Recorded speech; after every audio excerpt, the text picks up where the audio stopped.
आज से बिलियंस साल पहले जब ये यूनिवर्स एग्जिस्ट नहीं करता था, उस वक्त सिर्फ आलमे अरवाह मौजूद था। अल्लाह ने आलमे अरवाह में सारी रूहों से पूछा कि क्या मैं तुम्हारा रब नहीं हूँ? इस पर सबने कहा बेशक तू हमारा रब है। अल्लाह ने इन सब से वादा लिया और फिर अल्लाह ने कहा कुन, जिसके बाद एक नए दौर का आगाज हुआ जिसे आज हम बिग बैंग कहते हैं। इसका मतलब है कि ये पूरा यूनिवर्स बिलियन साल पहले एक सिंगल पॉइंट से शुरू हुआ, जिसके बारे में अल्लाह ने कुरान में फरमाया है, क्या काफिरों ने नहीं देखा कि आसमान और जमीन एक दूसरे से जुड़े हुए थे और हर जानदार चीज को पानी से बनाया, फिर क्या वो ईमान नहीं लाएंगे? बिग बैंग के बाद इस यूनिवर्स में डिफरेंट प्लैनेट्स और स्टार्स क्रिएट होने लगे। इसी वास्ट यूनिवर्स में अल्लाह ने एक प्लैनेट बनाया, द प्लैनेट अर्थ, जहां आज हम रहते हैं। हजरत आदम अलैहिस्सलाम के इस दुनिया में आने से पहले भी अर्थ पर लाइफ एग्जिस्ट करती थी। जैसा कि कुरान में आया है कि हजरत आदम अलैहिस्सलाम से पहले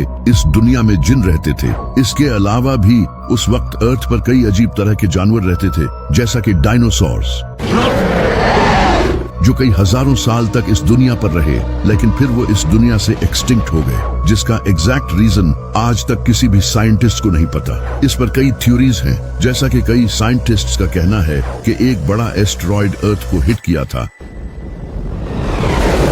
जहां आज मेक्सिको सिटी है, जिसकी वजह से सारे डायनासोर्स खत्म हो गए। जबकि कुछ का कहना है कि वो फूड चेन डिसरप्शन या फिर क्लाइमेट चेंज की वजह से एक्सटिंक्ट हुए थे। लेकिन ये कंफर्म है कि इस दुनिया में डायनासोर्स एग्जिस्ट करते थे, क्योंकि हमारे पास इनकी एग्जिस्टेंस के कई एविडेंस मौजूद हैं। सिर्फ डायनासोर्स ही नहीं, बल्कि इनके अलावा भी कई और स्पीशीज अर्थ पर रहती थी, जिनमें से कई स्पीशीज तो आज भी एग्जिस्ट करती हैं, और कई स्पीशीज का जिक्र इस्लामी बुक्स में भी किया गया है, जैसा कि एक बहुत ही फेमस इस्लामी बुक अल बिदाया वन नहाया। इस बुक में कुछ स्पीशीज का जिक्र है जो कि हजरत आदम अलैहिस्सलाम से पहले की इस दुनिया में मौजूद थी। लेकिन इस सब के बाद एक दिन अल्लाह ने मिट्टी से एक इंसान बनाया और फरिश्तों से कहा कि मैं इसे जमीन पर अपना खलीफा बनाऊंगा। तो फरिश्तों ने कहा, ए अल्लाह, क्या तू ऐसे इंसान को जमीन पर भेजने वाला है जो वहां खून और फसाद फैलाएगा? तो अल्लाह ने कहा, जो मैं जानता हूँ वो तुम नहीं जानते। इसके बाद अल्लाह ने आदम में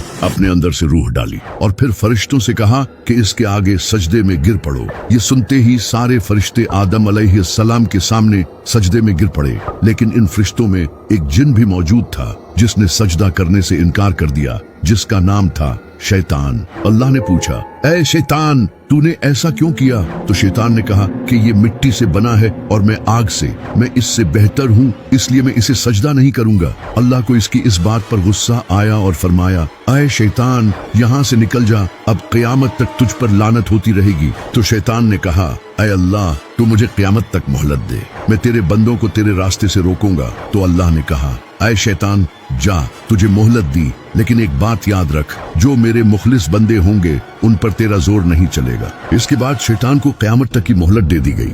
शैतान के सजदे से इनकार के बाद अल्लाह ने हजरत आदम अलैहिस्सलाम और अम्मा हव्वा को जन्नत में छोड़ दिया और कहा कि जो चाहो खाओ, लेकिन एक बात याद रखना, इस दरख्त के पास भी मत जाना। लेकिन शैतान तो शैतान था, इसने इन्हें वर्गला दिया और कहा कि ये ऐसा दरख्त है कि अगर तुम इसका फल खा लो तो तुम फरिश्ते बन जाओगे और हमेशा के लिए जिंदा रहोगे। जिसके बाद हजरत आदम और अम्मा हव्वा ने उस दरख्त का फल खा लिया और फिर इनके कपड़े उतर गए और वो पत्तों से अपने जिस्मों को छुपाने लगे। अल्लाह ने इनसे कहा, क्या मैंने तुम्हें ऐसा करने से मना नहीं किया था? तो हजरत आदम और अम्मा हव्वा ने गिड़गिड़ा कर माफी मांगी। अल्लाह ने फरमाया, अब यहाँ से निकल जाओ। इसके बाद क़यामत तक के लिए इंसानियत का इम्तिहान शुरू हुआ, जिसकी वजह से आज हम सब इस इम्तिहान में आ चुके हैं। इसी से रिलेटेड बुखारी में एक हदीस है जिसमें हजरत मूसा और हजरत आदम अलैहिस्सलाम के दरमियान एक बार छोटा सा आर्गुमेंट होता है। हजरत मूसा अलैहिस्सलाम ने हजरत आदम अलैहिस्सलाम से कहा, तुम्हारी उस गलती की वजह से आज हम सब लोग इस इम्तिहान में आ चुके हैं। जिस पर हजरत आदम अलैहिस्सलाम ने कहा, मूसा, तुम वो नबी हो जिसने अल्लाह से डायरेक्ट बात की है, तुम मुझे ऐसी चीज के लिए ब्लेम क्यों कर रहे हो जिसे अल्लाह ने मुझे बनाने से पहले ही मेरी किस्मत में लिख दिया था। यानी कि उनका वो सेब खाना पहले से लिखा था और आज वही सेब हम सबके फोन्स के पीछे है, iPhones. This is iPhone XS. आज से कई साल पहले जब एप्पल कंपनी शुरू हुई थी तो उस वक्त इनका लोगो ऐसा था जो कि न्यूटन की एप्पल स्टोरी को रिप्रेजेंट करता था और यहाँ ये एप्पल पूरा था। इसके बाद इसे चेंज कर दिया गया जो कि आज भी एप्पल का यही लोगो है। इस पर एक कॉन्स्पिरेसी थियरी है कि ये एप्पल का लोगो हजरत आदम अलैहिस्सलाम का खाया हुआ वही एप्पल है जो कि शैतान की करवाई हुई उस गलती की याद दिलाता है। इसी पर एक अमेरिकन रैपर पिटबुल जो कि बहुत ही फेमस रैपर है, इसने एक पॉडकास्ट में इसी थियरी को रिवील किया था। Check it out. Out of the Bible, one of the most famous stories is what? Is Adam and Eve. What did Eve bite? The apple? She bit the apple. Look at the logo on your phones. इसी वजह से pitbull आज भी blackberry का phone use करता है जो कि काफी आउटडेटेड है।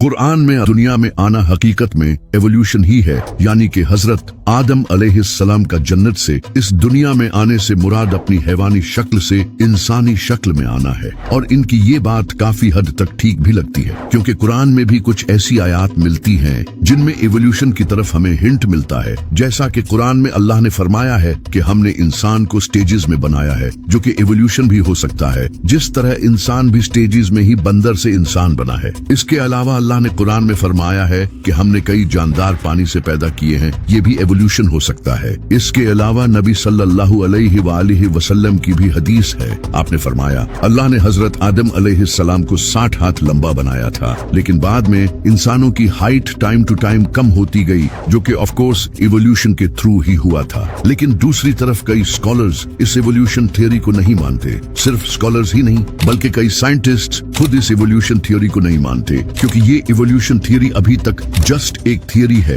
यानी कि ऐसा होने के चांसेस हैं, लेकिन ये कंफर्म नहीं है क्योंकि इस इवोल्यूशन थियरी में कई फ्लॉज हैं, जैसा कि lack of transitional fossils, lack of observable macro evolution, irreducible complexity और जेनेटिक एंट्रोपी। इन सब के अलावा भी इस थियरी में और बहुत से फ्लॉज हैं। इस वजह से बहुत से साइंटिस्ट्स इस थियरी में बिलीव नहीं करते। अब सच क्या है ये तो साइंटिस्ट नहीं जानते, ये सिर्फ अल्लाह जानता है।